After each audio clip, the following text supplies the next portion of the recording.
The air in Merced was thick with tension, like a city holding its breath. At 7 a.m., Jasmine Smith stepped into the Merced County Courthouse with the world watching. Reporters crowded the steps. Cameramen scrambled for angles. But Jasmine didn't blink.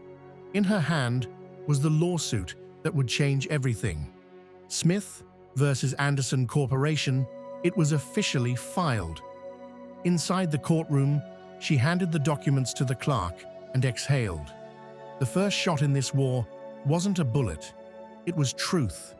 Across town, Tyler stood in front of cameras at the grand opening of Mason Media Group, the next branch of his empire. He wore a navy suit, Luna beside him in black and gold. "I built this company from the ground up with one mission, accountability," Tyler said to a sea of reporters. "And that includes Merced's most powerful families." Flashes erupted like fireworks. A reporter shouted, "Does that include the Andersons?" Tyler smiled coldly. "Especially them."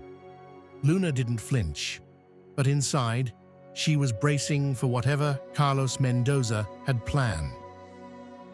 Back at the Smith estate, Jasmine stepped out of her car, still reeling from the press conference when she felt something shift in the air.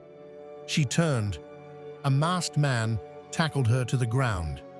She screamed, fists flying, heels scraping the pavement.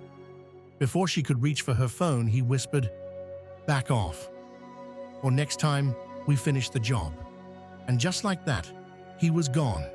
Terrence came running from inside, his gun already drawn. "Jasmine," she was trembling, blood on her knuckles. "They came for me," she said, voice cracked. Carlos made his move. Inside the Miller estate, Anthony scrolled through the headline updates as Brielle patched into the city's development logs. "Jasmine's lawsuit is already trending," Amari said. Anthony looked up. "Good." "She was attacked," Brielle said softly. The room went silent. KJ stood.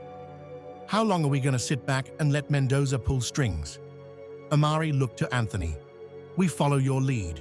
Anthony's jaw tightened. "Then it's time we pull ours." He turned to Brielle. "Reach out to the mayor. Mason's not the only one who can run a city." At the Anderson mansion, Ben stared at the lawsuit notice sitting on his desk. Blanca paced. "We need to strike back. PR, lawyers, everything." Stan stepped in, face grim.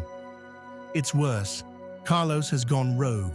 One of Jasmine's assistants caught a license plate that traces back to Mendoza's safe house."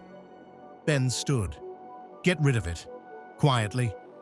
Naomi, listening from the hallway, recorded the entire conversation. Her hand shook as she hit save. They were willing to destroy anyone now, including Sasha's son, Tyler, and Jasmine. No one was safe anymore. That evening, Luna sat in her private suite, phone in hand.